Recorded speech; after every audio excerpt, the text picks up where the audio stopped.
On November 1st, 2025, millions of Americans who depend on food stamps will face a freeze. And keep in mind, this isn't about laziness or dependency. It is about survival. And we're not just talking, rent prices.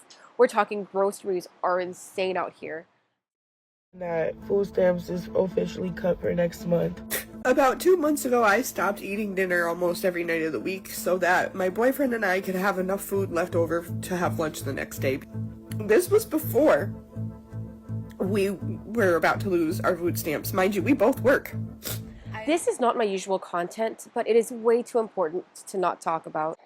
On November 1st, 2025, millions of Americans who depend on food stamps will face a freeze. Their next payment simply will not arrive unless our government takes action. This is not just about low-income families.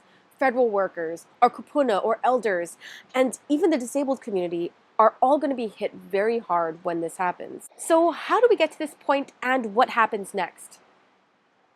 Let's talk about it. So what is happening? Here's the situation. SNAP, or the Supplemental Nutrition Assistance Program, is the main way our federal government helps families afford groceries. But right now, our government is in a funding freeze. So without new legislation, SNAP benefits stop on November 1st. That means that more than 40 million Americans, so families with children, individuals, the disabled, our kūpuna, are all going to be without. They're not going to receive their benefits, and just in time for the holidays. It means everything to me. I don't know what I would do except have to rely on my family, and I don't want to do that right now. There'll be a time when I'll probably have to live with one of my sons. But for now, I want to be independent. I want to be on my own. For our kūpuna who live on fixed incomes and those with disabilities who are struggling to make ends meet, this is not a cut. This is a full stop.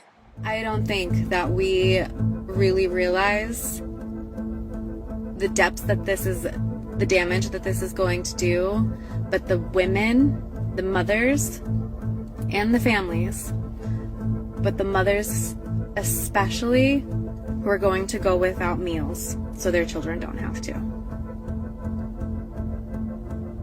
I know that I will absolutely be one of those mothers.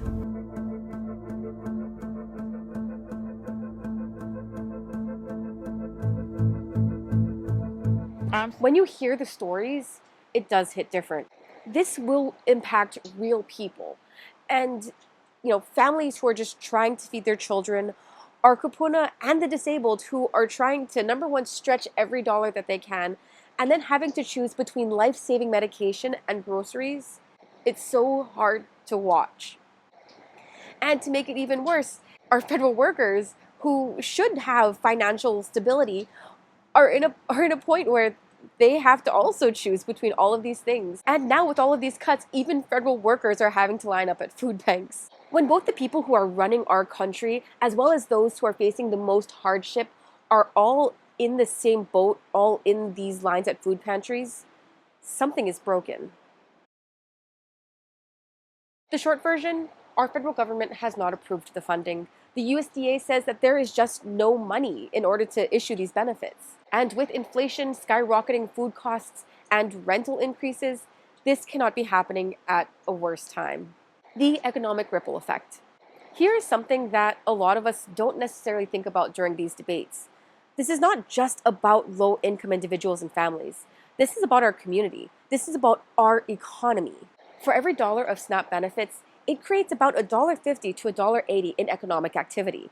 How is that? That's because 97% of these dollars are spent at grocery stores, farmers markets, small businesses, the corner store. So when the benefits stop, it's not just the families who suffer. It's the small business who have lost customers because they can't afford to go there. It's the farmers who are not able to sell nearly as much and who possibly have to even waste product because it's just not being sold. It is that cashier whose hours are cut because there just is not enough money to go around.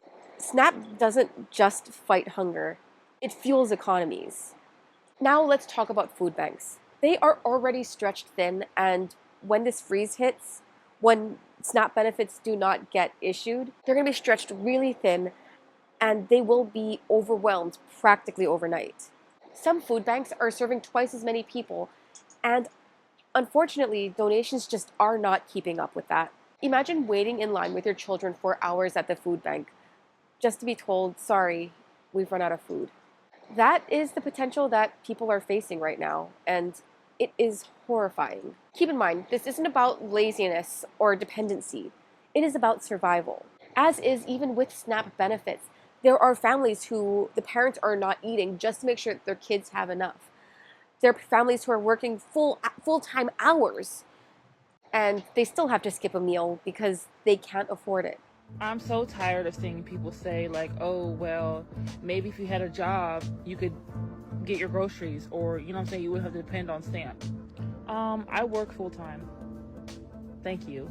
And I do rely on stamps because guess what? It's not enough money in this economy for me to be able to pay bills and get stuff that we need and provide for my 2 kids. So yes, I depend on stamps. And I have a full-time job. So please know that people out here depend on stamps. It's not because we out here just mooching off the government. It's because we literally need that to provide for our family. I work hard every single day. I get up every single day and clean houses, and I still rely on food stamps to feed my 6 children because the prices are so high. It's unrealistic to think about not having food stamps.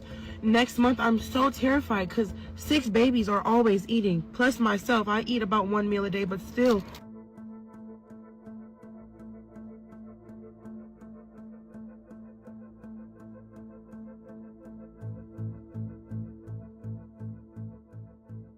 So, what can we do? If you are fortunate enough to help, please consider donating to your local food bank. The best thing to donate to food banks, of course, is cash, because they can make that money stretch very far. But I do understand that not all of us are fortunate enough to be able to do that. Even if you donate 1 bag of groceries, if you clean out your pantry and you find stuff that's not yet expired, but you won't be eating in the near future, I implore you to consider donating that. If everyone chips in and makes a small donation, it can make a very large difference. And if you are here on this channel looking for affordable meal ideas, ways to stretch your budget further, and money-saving tips, please consider subscribing to Toxie's Home. Over here, we talk about real issues and realistic solutions, even small ones, because we are all in this together. I would like to know in the comments, do you know anyone who has been personally affected by this federal freeze? Let me know in the comments. I'm very interested to find out.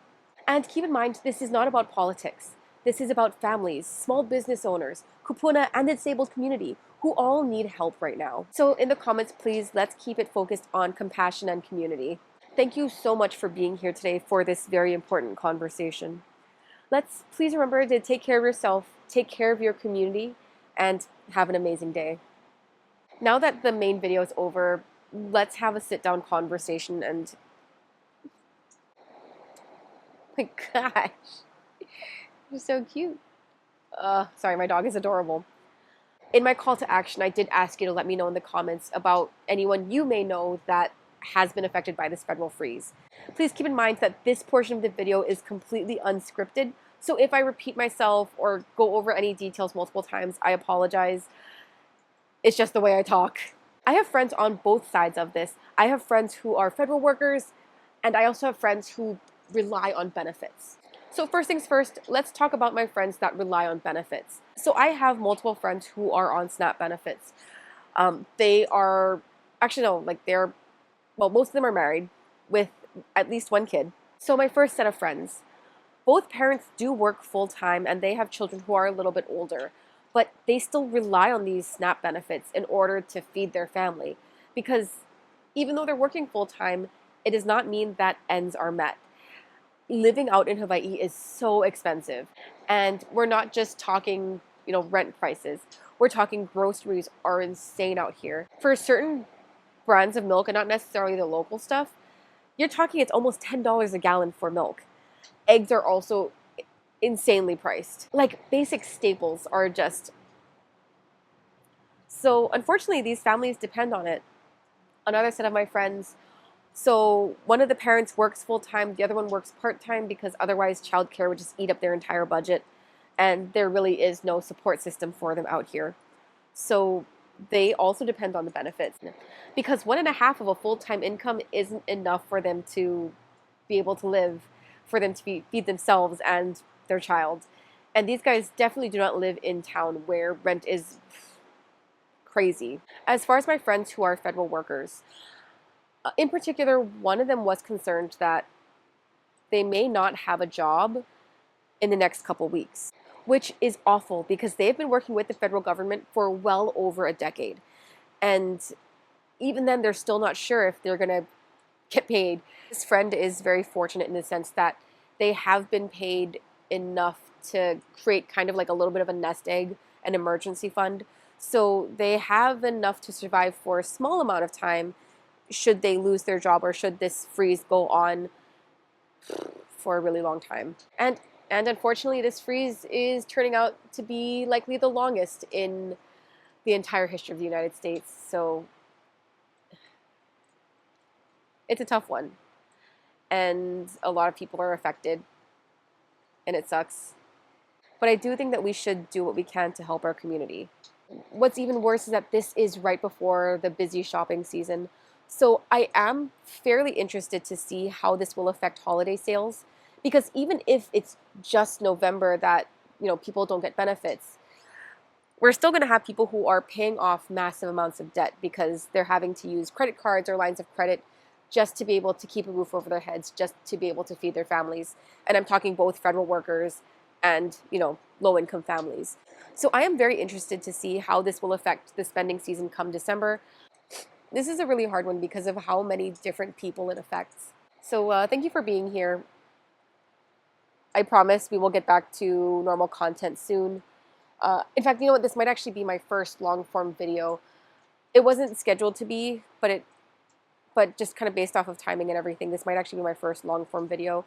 I do have long-form videos planned that are definitely not talking about this. I don't like to talk about politics on YouTube or publicly, really, because I don't want to alienate any of my friends, and I don't want to alienate anyone by talking about things that are overly political.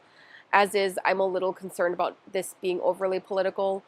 I really try to just be as straightforward as I can be because this affects so many people. So I apologize if you do feel like I'm personally attacking you. That is definitely not my intention. My intention is just to talk about the facts, talk about how this is affecting our economy negatively, affecting food banks, affecting the low-income people, affecting senior citizens who have retired, who have worked hard their whole life just to retire, and now they can't feed themselves. So it is what it is. The economy is a crazy thing right now. So anyways, please don't forget to like, comment, and subscribe. I would really appreciate that because, like I said, this is not my normal type of video. But yeah.